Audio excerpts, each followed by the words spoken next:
Bien voilà, c'est un faux départ et cette fois-ci c'est le bon départ. Je vous l'ai dit, dans un instant, on va recevoir Monsieur Bernard Hatchi. Il est micro-entrepreneur, il va nous expliquer comment aider les seniors à utiliser le numérique. Un peu plus tard, on va recevoir Marilène Ferzi, sa Connexi CNews. Elle reçoit un comédien et aussi auteur, metteur en scène, je vais parler d'Yarnel. Et on devrait terminer avec Manik Siteka, connaît qu'une voix, une histoire, des images. Sinon, l'actualité, c'est toujours Iman. Bonjour Iman.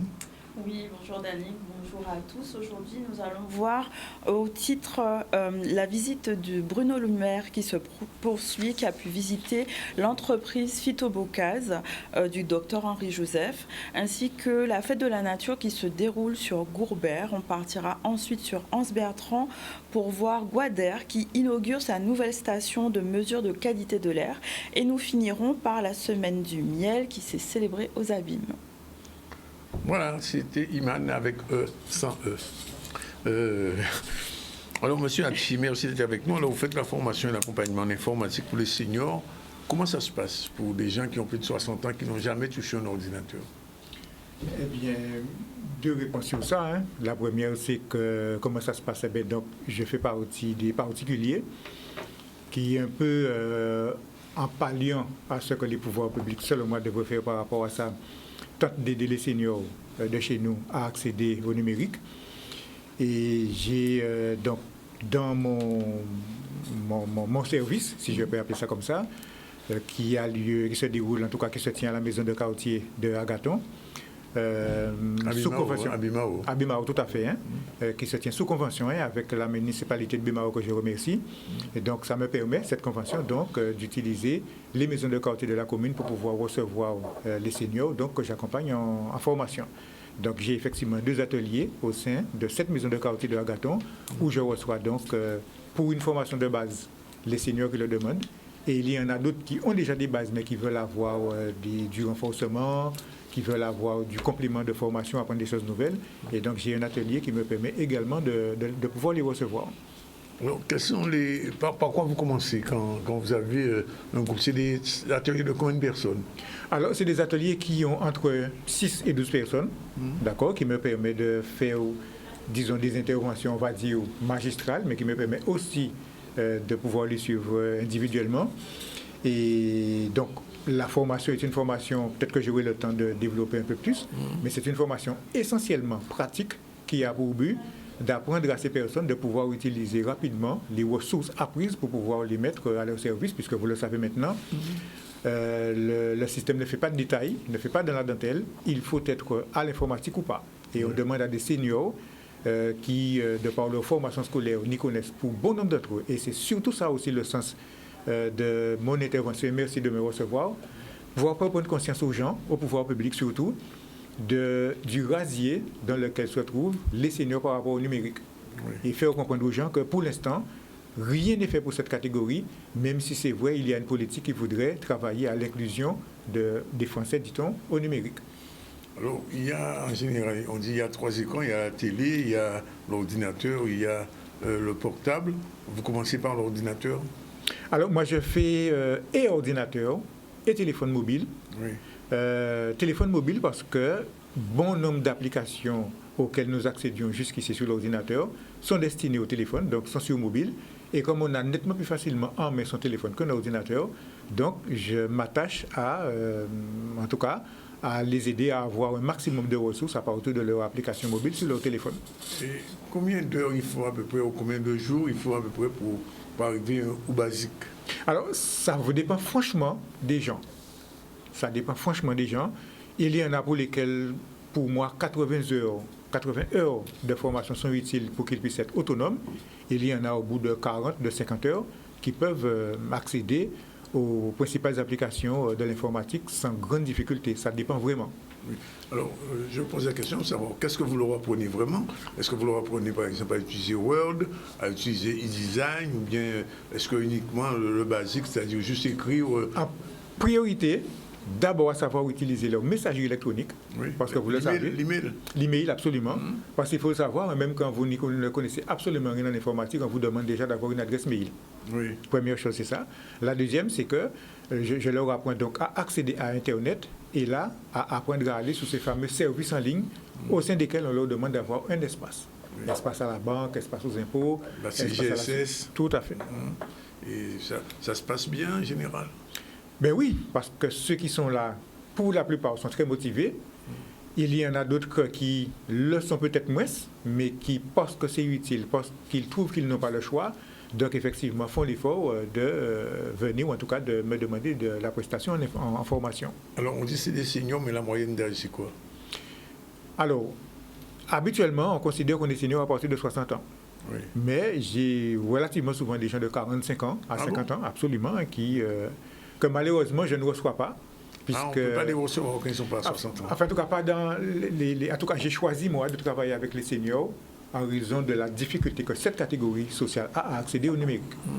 Quand on a 45 ans, 50 ans, on est souvent salarié, et au sein des entreprises, en tout cas, il y a des dispositifs en termes de formation, absolument, et en règle générale, je conseille aux gens d'utiliser notamment leur, ça s'appelle le DIF avant, ça a un autre nom maintenant, leur droit à la formation au sein de l'entreprise pour pouvoir se former au numérique. Mais alors, l'email, ensuite, qu'est-ce qui vient après? Alors, l'email, ensuite, je fais avec eux l'Internet, en essayant de les aider à comprendre ce que c'est qu'Internet en tant que réseau, comment ça fonctionne. Alors, j'aime insister sur ça parce que je me suis souvent retrouvé dans des cas où les gens me disent « je n'ai pas de Wi-Fi ». Voilà, ils disent que je n'ai pas de Wi-Fi. En soi, ça ne veut rien dire. Oui. D'accord? Mais en réalité, dans la plupart des cas, ils veulent dire qu'ils n'ont pas accès à Internet. Oui. Donc, je m'attache, même si c'est vrai que je dépouille ma formation de tout ce qui est de côté théorique, pour que cela ne les endorme pas et ne les déboute pas, je m'attache quand même à leur expliquer ce que c'est qu'Internet, comment ça fonctionne, qu'est-ce que c'est comme réseau, comment on y accède et qu'est-ce qu'on y trouve. Voilà. Et sous cette partie-là, je leur apprends donc à découvrir les services en ligne qui sont indispensables donc maintenant pour nous au quotidien. Et au sein de ces services en ligne, je leur apprends donc à créer, sinon à accéder à ces fameux espaces en ligne qui sont maintenant là devenus indispensables. Donc ça va uniquement à cet aspect-là, je veux dire à l'aspect pratico-pratique, j'ai envie de dire. Oui, puisqu'en fait, leur propos, en tout cas pour les seniors, on s'entend, leur propos c'est d'avoir des ressources immédiates pour pouvoir remplir leurs formalités quotidiennes, pour pouvoir réaliser leurs transactions en ligne. C'est ce dont ils ont besoin dans l'immédiat. Donc, je m'attache effectivement à leur apprendre de façon pratique à accéder à ces différents services. Alors, bien sûr, il y a la messagerie électronique, il y a l'Internet et les services en ligne. Il y a aussi une démarche que je m'attache à faire qui consiste à leur apprendre à connecter leur appareil, connecter par exemple leur ordinateur à leur imprimante, connecter leur téléphone à leur imprimante, connecter téléphone et ordinateur à la box Internet de chez eux. Je m'attache aussi à leur apprendre ça. Je m'attache également à leur apprendre comment reconnaître qu'un site est sécurisé, donc la sécurité informatique, sécurité du matériel, via notamment la gestion des mots de passe, et puis la sécurité des données en ligne. Oui. Je prends du temps pour pouvoir leur expliquer la manière dont ça fonctionne pour que lorsque quelqu'un veut acheter ou payer une facture en ligne, que la personne s'assure que le site sur lequel elle le fait est sécurisé et s'assure aussi de la démarche classique qu'on met en œuvre lorsque on note ses coordonnées bancaires sur un formulaire en ligne. Oui, tout à fait, parce qu'on est dans un moment où il y a beaucoup de hacking. Ah oui, absolument. Et donc, je m'attache effectivement. Et d'ailleurs, ils sont nombreux à me dire qu'ils reçoivent par exemple des mails où on leur demande de l'argent, qu'ils ont reçu un appel commençant par 229, qu'ils ne savent pas d'où et à qui... Voilà, donc je m'attache à leur permettre de savoir repérer les sites sur lesquels ils vont pour qu'ils s'assurent qu'ils peuvent effectivement y remplir leurs formalités et effectuer leurs transactions. Et parallèlement, vous faites le mobile et l'ordinateur ou c'est l'un après l'autre? Comment ça se passe? Alternativement. Pourquoi? Parce que en fait, quand j'ai commencé il y a 4 ans, c'était essentiellement sur l'ordinateur. Mais j'ai trouvé que, et mon expérience ayant fait du chemin, donc des organismes de formation de la place, m'ont appelé pour pouvoir travailler à la formation de leurs ressortissants, notamment des gens originaires de Pôle emploi et qui sont pour bon nombre dans une démarche d'insertion. Je me suis rendu compte que plus de 50% des personnes que j'avais et que je reçois donc en formation avec ces organismes n'ont pas d'ordinateur. Ils ont tous un téléphone mobile. Et donc, comme il s'agit pour eux, à eux aussi de savoir accéder à différents services en ligne, et comme maintenant, il y a de nombreuses applications dites mobiles qui fonctionnent directement sur le téléphone. Donc, je m'attache effectivement à leur apprendre à accéder au numérique via ces différentes applications mobiles. Vous avez remarqué que quand même parmi vous, enfin je ne sais pas si on peut les appeler des clients, enfin des gens qui viennent, il y a des gens qui sont dans des zones blanches. Oui. Oui. Des zones qui sont dans des zones blanches, qui sont en queue de réseau et qui ont effectivement du mal à accéder au réseau Internet. Alors malheureusement, personnellement, je ne peux pas y faire grand-chose. D'accord?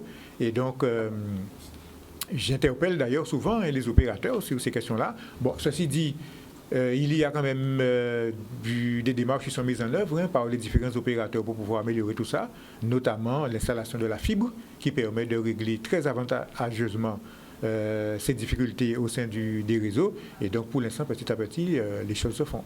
Alors ça, c'est pour l'Internet. Mais il y a un autre, enfin, je ne sais pas un média, mais en fait, disons une utilisation, c'est ce qu'on appelle les réseaux sociaux et les applications comme WhatsApp, Telegram, etc. Là aussi, votre initiation va jusque-là? Absolument. Déjà, leur expliquer ce que c'est que les réseaux sociaux, en quoi ça consiste, ce qu'on y fait, comment utiliser ces réseaux sociaux, puisque forcément, je suis donc formateur en informatique, donc je fais attention à ce qui s'y passe, leur aider à comprendre qu'on ne peut pas tout mettre sur les réseaux sociaux et apprendre à trier les informations qui diffusent sur les réseaux sociaux. Car il y a les fake news. Les fake news, mais il y a plein de cochonneries qui circulent sur les réseaux sociaux. Chaque matin, les apprenants que j'ai m'amènent des vidéos sur un tas de choses qui sont en réalité de vraies couillonnades. Et donc, je leur apprends à déceler ce qui est bon de ce qui ne l'est pas et à faire attention effectivement à ces fameuses fake news et à d'autres cochonneries effectivement qui circulent sur... Vous leur apprenez aussi à faire des selfies? Absolument. Oui. On est obligé, puisque, par exemple, tel grand-mère ou tel grand-père qui a envie d'envoyer ses photos pour ses petits-enfants, parce qu'ils en reçoivent eux. Oui. Et donc, on a envie d'apprendre pour pouvoir démontrer à leurs petits-enfants qu'ils savent faire autant. Oui. Donc, ça fait partie, effectivement, des choses basiques que je leur apprends. Alors, ne me dites pas que ça va jusqu'à TikTok, quand même. TikTok, pas TikTok, mais en tout cas, WhatsApp notamment, puisque WhatsApp est généralisé. Donc, effectivement, j'apprends à tout le monde, en tout cas à ceux qui veulent. Ceci dit, il y en a qui ne veulent pas entendre parler de WhatsApp. Ah, quand même? Ah oui, non, parce qu'ils ont soit des idées préconçues dessus, soit qu'ils savent effectivement qu'il y a des choses pas très agréables qui s'y déroulent, qui circulent sur ce réseau-là. Et donc, il y en a qui n'ont pas envie d'en entendre parler. Dans ce cas-là, on laisse tomber. Alors, il y a Facebook. Alors, il y a Facebook, mais là aussi, il y en a qui n'ont pas du tout envie d'être sur Facebook. D'accord. Et donc, je m'attache, moi, à travailler Facebook et WhatsApp et les autres réseaux seulement aux personnes qui ont envie de pouvoir les utiliser. Alors, M. Hatchi, vous êtes formateur, alors comment ça s'organise? C'est-à-dire, ce sont les gens qui prennent contact avec vous ou c'est la mairie? Comment c'est essentiellement des gens qui prennent contact avec moi. Directement? Directement, tout à fait, en fonction de leur demande. Alors, M. Sandonis, permettez quand même que je le signale, parce qu'en réalité, c'est ça aussi mon propos. C'est qu'en fait, il y a un nombre calculable de personnes, de seniors, qui n'accèdent pas au numérique, pour un tas de raisons. Alors, déjà parce que le système n'est pas conçu pour pouvoir leur donner accès à la formation comme cela pourrait se passer pour ceux qui, par exemple, sont les salariés qui sont en entreprise et qui ont droit à la formation. Mais les pouvoirs publics qui travaillent depuis quelques années à ce qu'on appelle l'inclusion des Français au numérique n'accordent pas de place particulière à cette catégorie-là. Donc, nos grands mondes sont nombreux à faire la demande de formation, la demande de formation dans le numérique, mais qui n'y accèdent pas parce qu'il n'y a rien.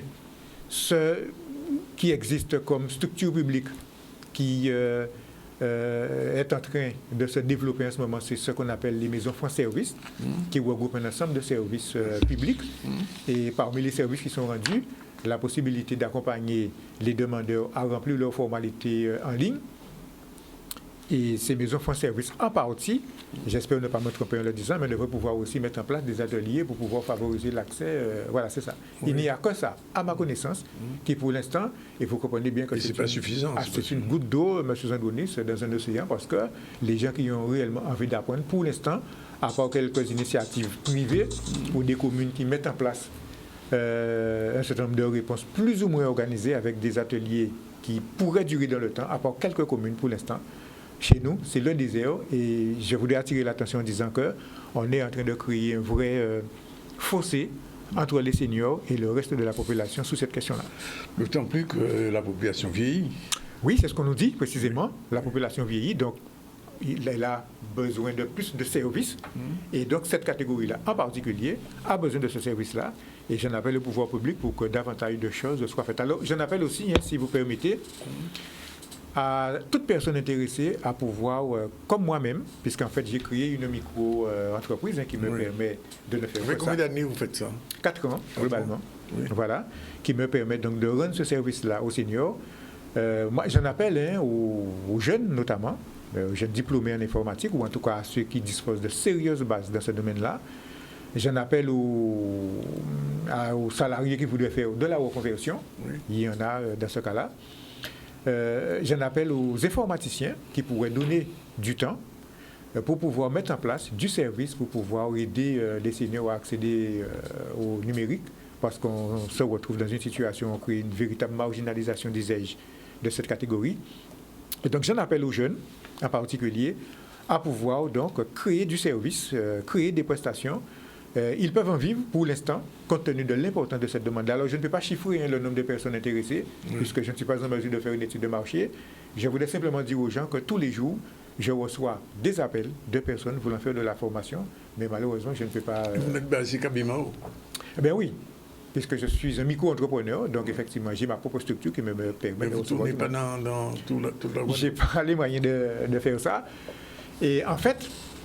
Ma démarche aussi, et vous me permettrez en tout cas de faire ça, et ma démarche aussi consiste pour moi à proposer de la formation à toute personne qui accepte de créer un service de prestation numérique dans son environnement, dans sa commune. Et croyez-moi, ça peut se faire en l'espace de mois. Il est possible de créer une micro-entreprise avec un programme organisé. En tout cas, je suis prêt à apporter toutes mes ressources, y compris le programme que je mets en œuvre pour pouvoir leur apprendre l'informatique. Je peux mettre ça à disposition de toute personne qui voudrait, qui accepterait de créer donc une structure de prestation numérique pour seniors au sein de sa commune. Vous-même, vous avez été formé comment? Mais par de multiples formations, puisqu'à la base, je suis travailleur social, il faut quand même que je le signale, je suis éducateur, et donc j'ai suivi une multitude de formations en informatique, donc pour pouvoir avoir suffisamment de base, pour pouvoir, donc à mon tour, partager mon savoir aux seniors. Il faut quand même rappeler que des organismes comme la CGSS, les impôts, la CAF, entre autres, la Poste aussi, de plus en plus utilisent le numérique, et que nos populations, nos seniors, et pas seulement les seniors de toute manière, sont un petit peu désarmés. Alors, et ce n'est pas rien de le dire, M. Zandonis, il y a le cas des impôts qui m'interpelle. Oui. Et d'ailleurs, c'est aussi pour cela que je me suis décidé à quitter mon emploi salarié pour pouvoir créer un service numérique dédié aux seniors, parce que j'ai assisté une fois à l'intervention d'un agent auprès d'un service des impôts qui est sorti demander aux gens d'aller remplir leur déclaration d'impôt chez eux, alors que s'ils se sont retrouvés là, c'est parce qu'ils ne peuvent pas faire. Oui, bien sûr. Et pourquoi est-ce que ce service-là ne met pas à disposition des gens susceptibles d'accompagner? D'accompagner des... Mais oui. Oui.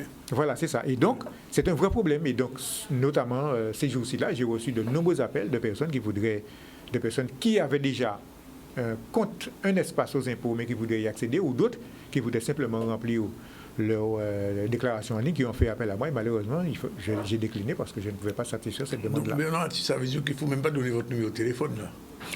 Ben, on peut toujours donner mon numéro de téléphone, mais dans ce cas-là, M. Zandonis, ce que je m'attacherai à faire, c'est, comme je l'ai dit, moi, j'en appelle à toute personne intéressée, ayant le fil de la communication, de la pédagogie, pour pouvoir donc produire des prestations numériques dans leur espace, dans leur commune, et je suis prêt à les accompagner en termes de formation, parce que les seniors, c'est quand même un public particulier. On ne forme pas des seniors au numérique comme on pourrait le faire avec des enfants sur un banc d'école. Et donc, il y a quand même, du point de vue de la pédagogie, du point de vue de la communication, il y a quand même un certain nombre de choses à observer. Et donc, je suis prêt à partager, dans le cadre d'une petite formation, mon expérience, mes ressources, à toute personne qui voudrait donc créer ce service numérique dans leur proximité. 06 90 19 17 94, c'est le numéro de Bernard Hatchi, si ça vous intéresse d'être formé ou d'être formé à la formation. C'est ça. C'est bien ça? Absolument. Bien, en tout cas, moi, merci d'être venu nous dire tout ça, et c'est intéressant. Il est déjà 2h50, on a le temps de faire un petit tour dans l'actualité. Bruno Le Maire était hier à Goubert chez Henri Joseph, Pito Bocaz, Il paraît qu'il a été émerveillé par ce qu'il a appris. Reportage Olivier Félix. Un bilan très positif.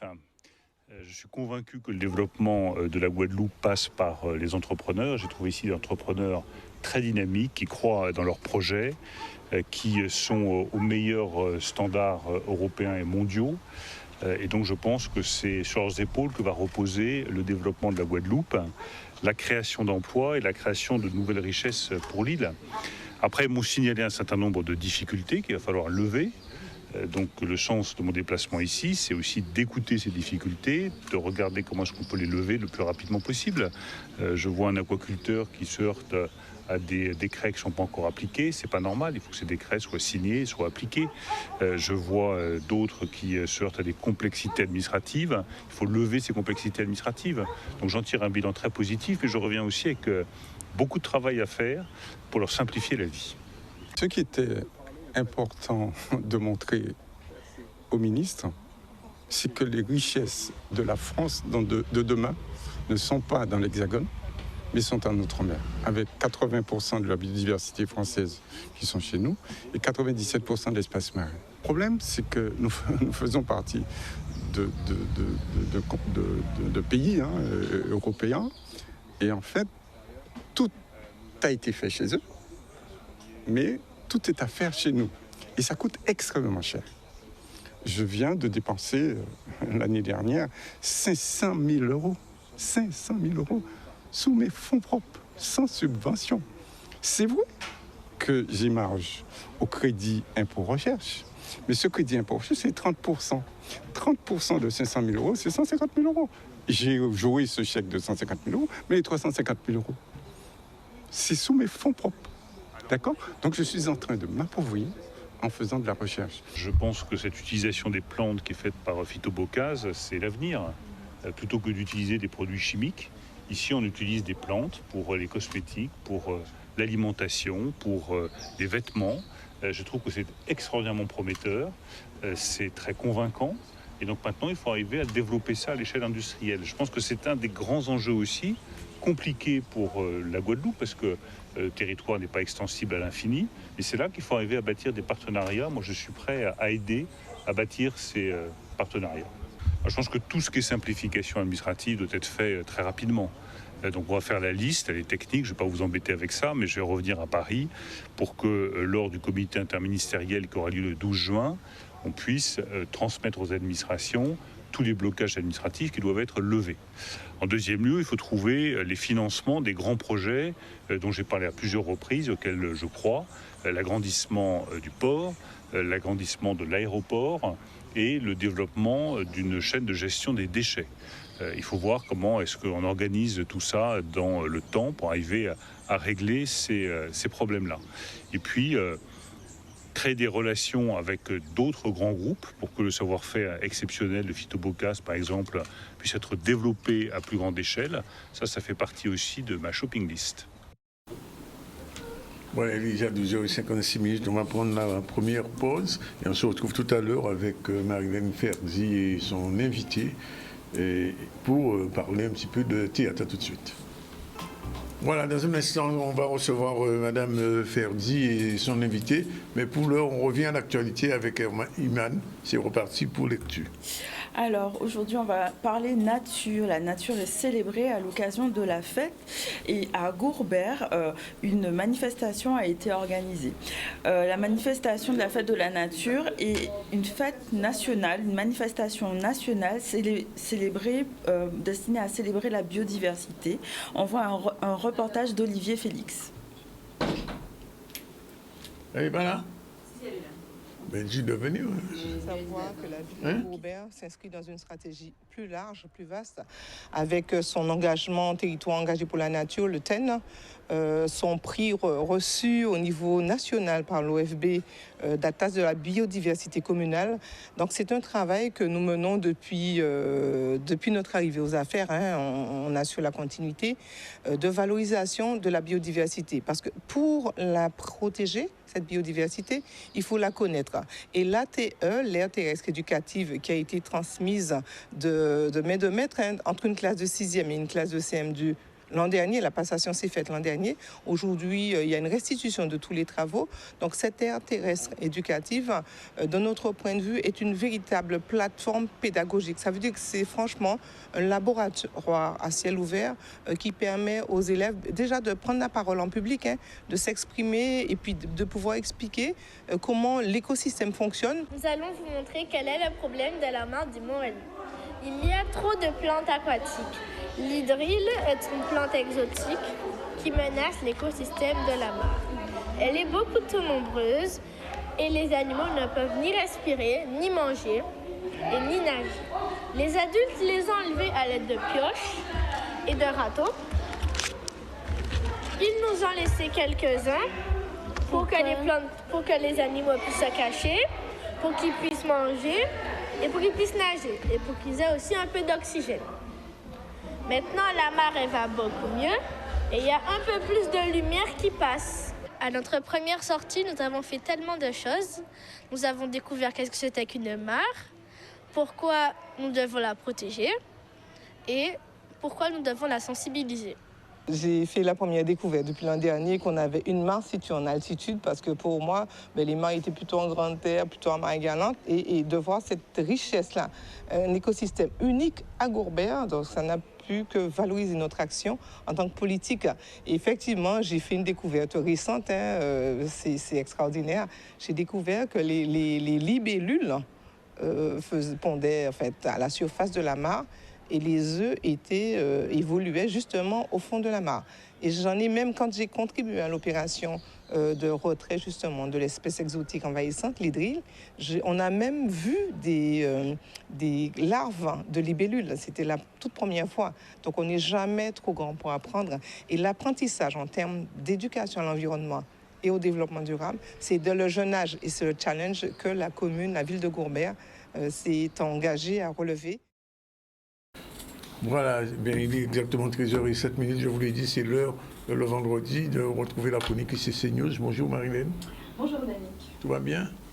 Oui, très bien, c'est vendredi, la veille d'un week-end prolongé, donc ça ne peut qu'aller. Ah d'accord, vous êtes pour les week-ends prolongés. Bonjour monsieur le comédien, metteur en scène, pas régisseur quand même. Auteur. Auteur.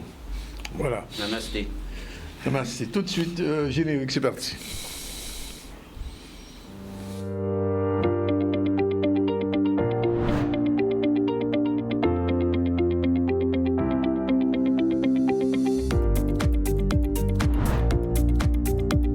La chronique Culture et Cinéma News, c'est tous les vendredis à 13h dans le ZCL.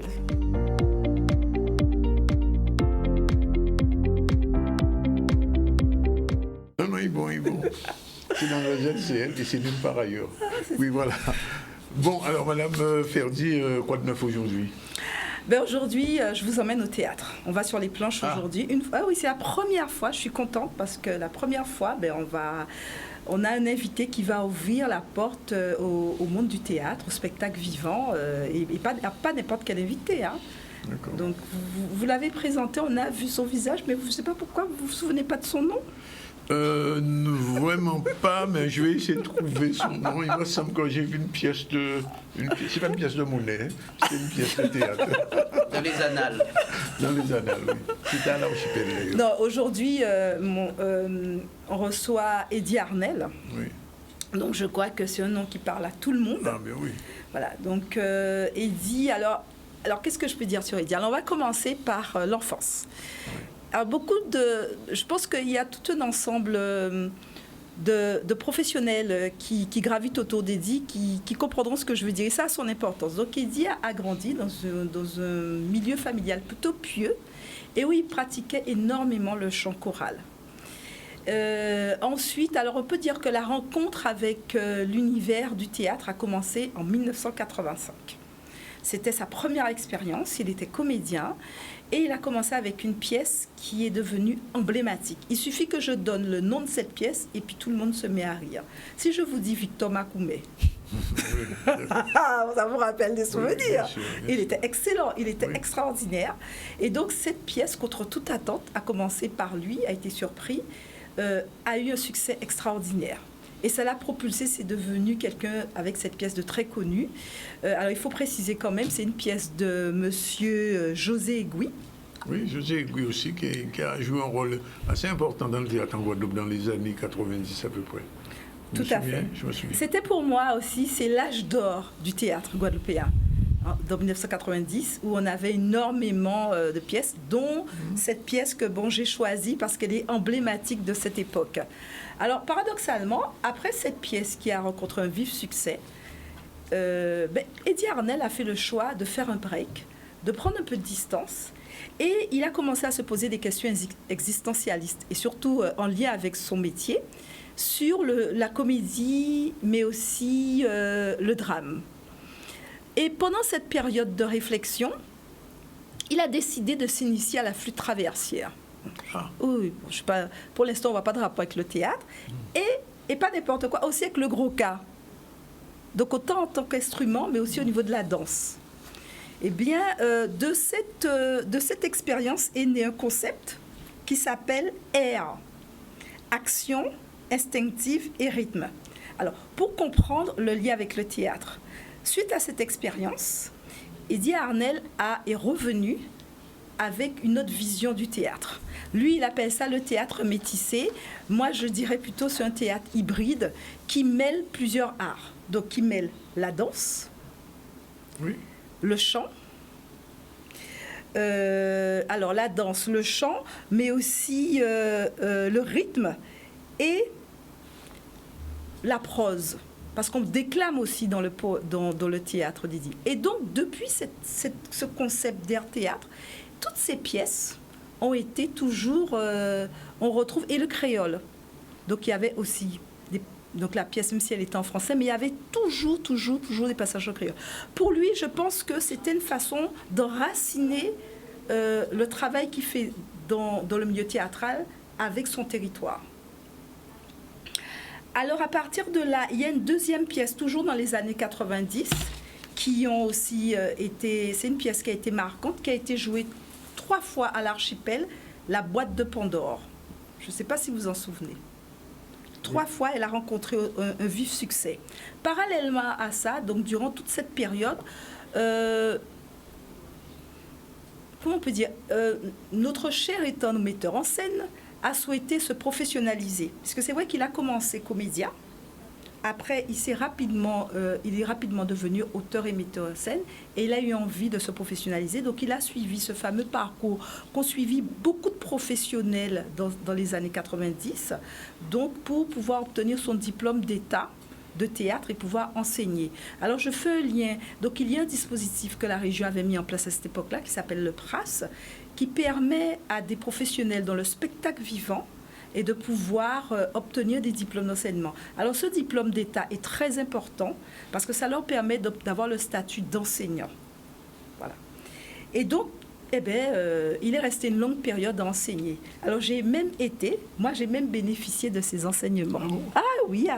J'ai eu une pause dans ma carrière où je suis retournée faire mes études et j'ai rencontré ce monsieur étudiante et qui nous a donné, on a eu droit, alors ce n'était pas des cours de théâtre, c'était un mixte entre les techniques théâtrales et les techniques de bien-être. Donc il a conduit cette expérience aussi dans le milieu scolaire avec les lycéens, y compris dans la formation continue. Il était sollicité de partout pour travailler sur cette expérience. Mais tout en continuant à écrire, il a aussi monté ses troupes, il a formé aussi tout type de personnes au théâtre.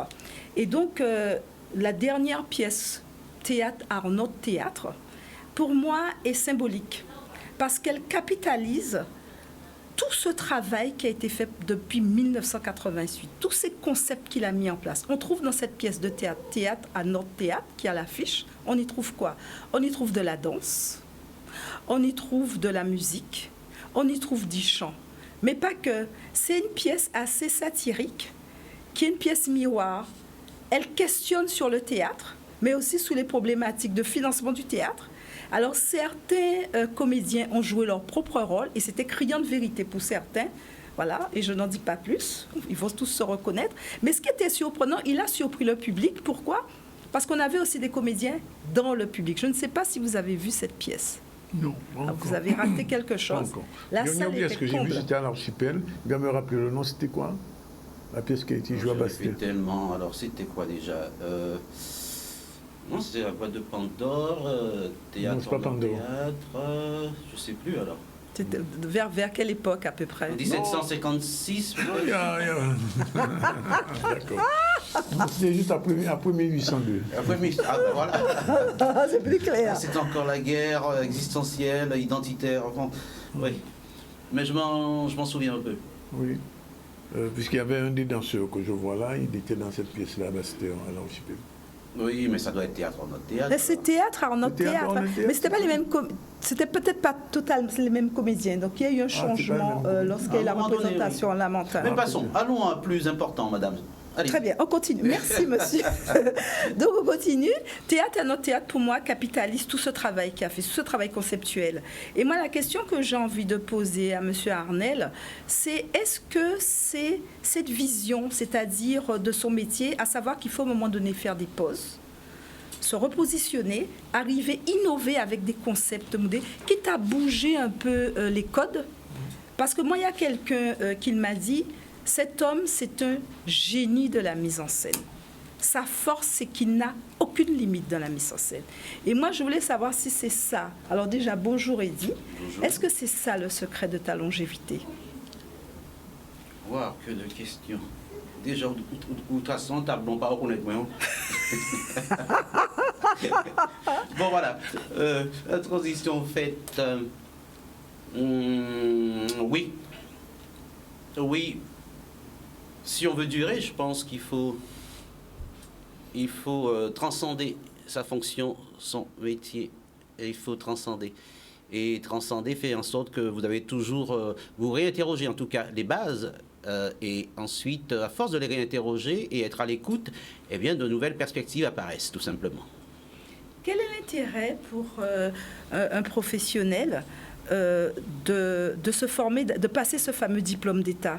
Qu'est-ce que ça change dans la carrière d'un professionnel? Je peux dire pour faire plaisir aux Blancs, pour faire plaisir à l'État, pour faire plaisir aux institutions. C'est un grand débat. C'est un très très très très grand débat parce que parfois, bon, je ne dirais pas qui, mais un grand artiste est venu me voir, il m'a dit, tu vois, nous on enseigne, on est tout content en Guadeloupe, on a nos diplômes, mais parfois un petit jeune arrive, il nous montre son œuvre, et nous on prend ça nous explose la tête, tant que c'est riche de talent, de pertinence et tout. Et nous, on joue au chef, au grand, on dit, ouais, il manque ceci, cela, on essaie de plus ou moins corriger, mais on sait qu'on vient de recevoir une sacrée leçon d'humilité, en fait. L'art est partout, bien sûr, on en a fait une discipline, mais je pense que ce monde qui part en déconfiture nous prouve que tout est à faire, sinon à refaire, ou inversement. Donc, ça ne suffit pas d'avoir, il faut cette base-là, d'accord?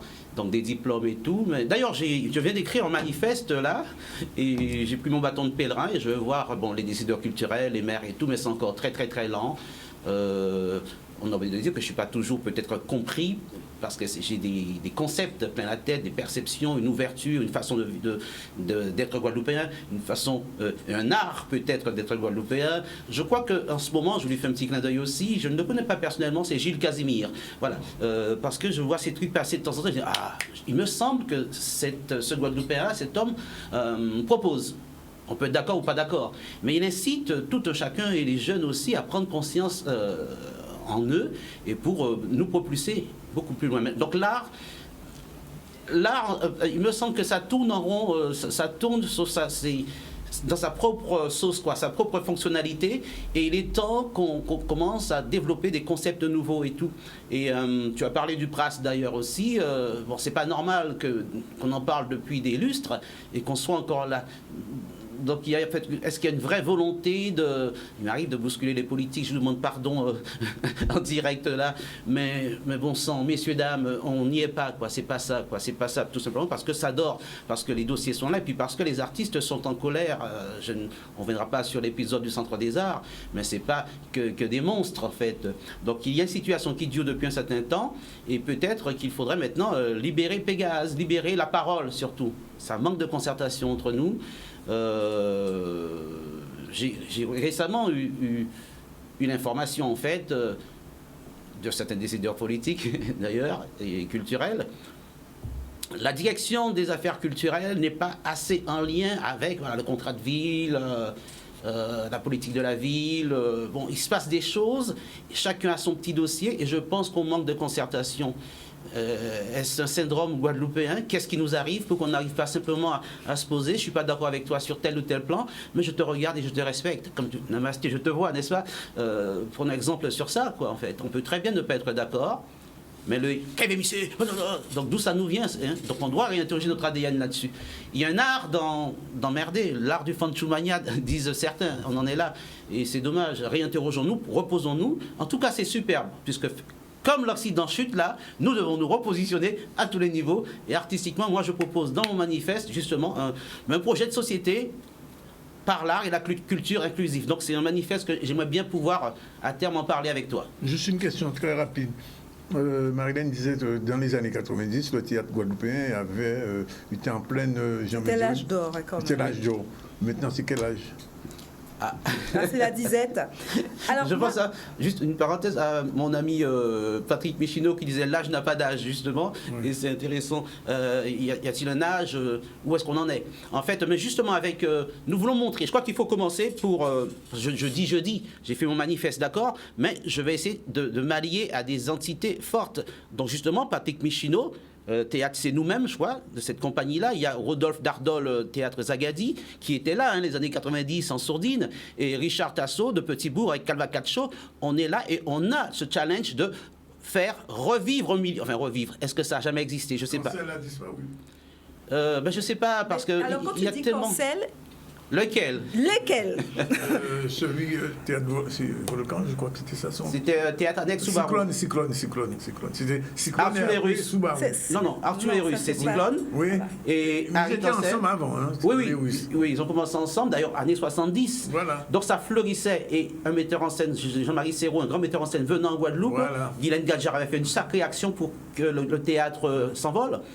Et Harry Cancel et Arthur les Russes, bon, ils étaient jeunes dramaturges, et ils faisaient leur truc. Et quand le grand metteur en scène, Jean-Marie l'occidental, est venu, hein, il les a vus, il a dit, vous n'avez pas besoin de moi. Vous avez une dramaturgie créole, vous avez cette force-là. Alors dommage, à l'époque, il fallait peut-être avoir l'aval du papa blanc, enfin, c'est encore un grand débat, mais en tout cas, ils ont mûri, ils ont grandi, ils ont pris conscience de leur métier, de leur dramaturgie, et ils ont fait les années belles de la Guadeloupe. Oui. Donc, années 90, grâce à eux, les pionniers, nous arrivons. Alors, effectivement, José Jarnidier en tout cas, Gilbert Lomort, José Jarnidier, enfin, tout ce vivier-là, on est arrivé et on a pris le relais. Ok, mais comme dirait encore Patrick Michino, c'est vrai que dans les années 90, le théâtre était beaucoup plus florissant. Aujourd'hui, qu'est-ce qui s'est passé? Il y a comme un désert. Donc c'est pour ça que là, on revient, nous, les trois mousquetaires, en fait on est 4, et on va essayer de recréer, on a des idées folles, et c'est quand même ce qui nous manque en fait, un peu d'audace, hein, comme dirait l'autre, hein, de l'audace. Donc on va essayer de recréer le milieu avec des concepts qu'on va proposer à qui veut quoi, en fait. En tout cas les instances culturelles, politiques et tout, on est là quoi. Alors tu as posé une problématique, bon. Tu dis, bon... 2 minutes. 2 minutes. Tu as posé la problématique. Bon, on sait que la culture, c'est une mission qui est partagée, aussi bien par la région, le département, enfin les collectivités et l'État. Et le souci que tu poses, et que d'autres posent, hein, c'est le manque de consensus. Où chaque porte... fixe des orientations, met en place un certain nombre d'appels à projets, finance, mais sans concertation, et parfois tout sort en même temps. Et ça devient schizophrénie. Et c'est vrai que ça, j'ai souvent entendu parler de ce problème dans le milieu théâtre. Donc c'est quelque chose qui dénonce, où ils aimeraient qu'avoir plus de concertation. Voilà. Bien, c'est déjà fini. Il faudrait allonger le temps. Hein. Oui, on pourrait l'allonger. Ça viendra de toute manière. Le temps du théâtre n'est pas le temps de l'émission. Il est 13h24. Joli. On termine avec ICC News pour aujourd'hui. La semaine prochaine, on ne sait pas encore qui on reçoit. Ah donc, si, la semaine prochaine, on sait très bien qui on reçoit. Ah, on reçoit, bon, je ne sais pas. Encore moi. Oui, 13h24, on prend la deuxième pause. On se retrouve tout à l'heure pour la suite et la fin du ZCL News avec Iman, mais aussi avec la chronique de Manika, de Manik 40 TK. C'est tout à l'heure. Ben voilà, nous sommes vendredi. Le vendredi, on retrouve toujours Manik. Bonjour. Bonjour. Une voix, une histoire, des images, générique. C'est parti.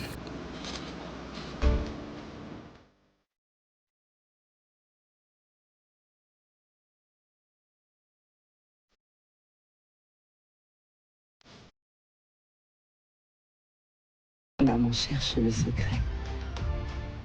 Les bœufs tranquilles hochent la tête en souriant. Ils ne connaissent pas le secret. Les mangues pèsent lourd aux branches feuillues des manguiers. Leurs joues rougissent. Elles ne connaissent pas le secret.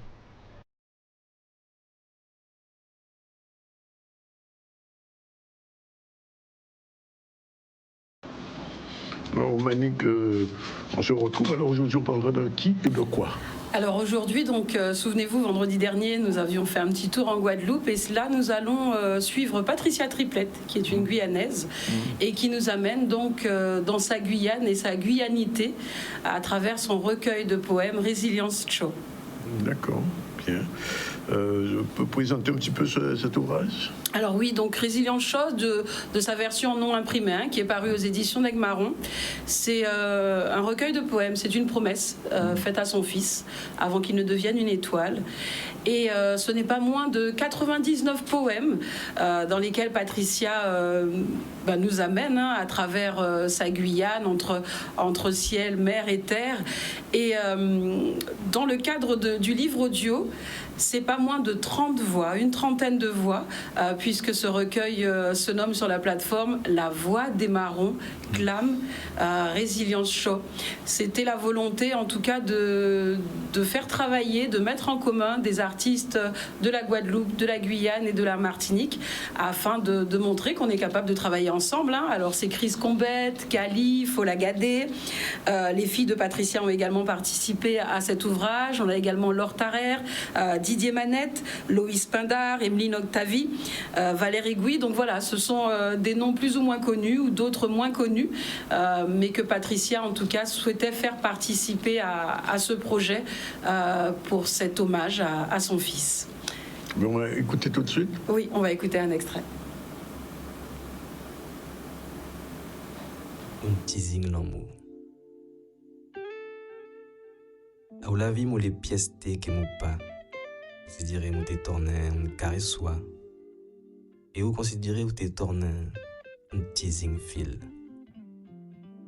Et c'est Gouya, piquer la vie qu'elle en met jazz. Des camarades, piti, ouais, nous joue. Où t'es que pièces t'es piam ensemble. En piant nous l'amour, le sentiment fou ben. Nous l'amour kazanzolé, en embordage nous tracaya. Et que paraître belle couloirie, la joie, belle gogomaté, belle l'homme et la vérotte, belle flair nous font tchor. Ou les yon mochimin, nous l'homme font tchor. Ou les yon mou la soie, nous l'homme ticas blanc, l'entrecase, m'en promener comme bonne chuite. Toi la sous table, soleil, zozo, pied-bois, en bonne fragile, y est tout, ouais, nous serré corps, et qui est bien marqué à sous l'étoffe, nous la vie d'Yvan. Joue tant fait tant, tant laissé tant. Je voulais juste poser une question. Pourquoi toutes ces voix? Alors, toutes ces voix, c'est toute l'essence même d'une voix, une histoire. C'est-à-dire que lorsque j'ai décidé de créer cette maison d'édition et cette application, c'était de pouvoir fédérer tous les territoires, donc la Guadeloupe, la Martinique et la Guyane, sur un seul et même projet. Et c'est vrai que lorsque Patricia est venue avec son recueil et 99 poèmes, et il me semblait difficile de n'utiliser qu'une voix, et pouvoir, sur un même support, pouvoir se dire que sur nos 3 territoires, on va pouvoir travailler ensemble en faisant travailler 3 studios d'enregistrement complètement différents, donc dont Shorty en Martinique, Eric Egalji sur la Guyane et Une Voix, une Histoire sur la Guadeloupe. C'était la concrétisation en tout cas de ce que c'est qu'Une Voix, une Histoire, à savoir que c'est votre plateforme, c'est la plateforme de ces territoires qui font que nous sommes nous aujourd'hui. Voilà, bien, merci. On rappelle Merci quand même à toi. le nom de l'ouvrage. Résilience Show, la voix des marrons clame Résilience Show. Voilà. Merci en tout cas, Manick, et puis à la prochaine histoire. Merci beaucoup, à très bientôt. Allez, c'est parti. Retour sur l'actualité où nous allons voir une nouvelle station qui a été mise en œuvre au niveau de la qualité de l'air avec Guader sur Anse Bertrand. On voit un reportage de Charlie Dagonia. Aujourd'hui, on est très heureux d'inaugurer notre nouvelle station de mesure de surveillance de la qualité de l'air à Anse Bertrand. Alors l'objectif de cette station, c'est que c'est notre première station rurale, notre première station fixe en territoire du Nord Grande Terre. Et l'objectif de la station, c'est que, comme vous le savez, la population guadeloupéenne est très impactée par les particules fines. On sait que parmi celles-ci, on trouve une grande majorité de brume de sable. Mais pour pouvoir l'objectiver, il est important pour nous de faire des mesures loin du trafic routier, loin des activités humaines. Et c'est pour ça qu'on a choisi ce lieu dit de Campêche à Anse Bertrand, qui est également loin des champs de canne, puisqu'on peut avoir l'impact pesticides, camions, tracteurs, etc. Et elle présente l'autre avantage, c'est d'être parmi les premières, enfin la première station, la première commune exposée au vent chargé en brume de sable. C'est un partenariat que nous avons, Météo France et les agences de qualité de l'air en général, toutes les agences de qualité de l'air de France.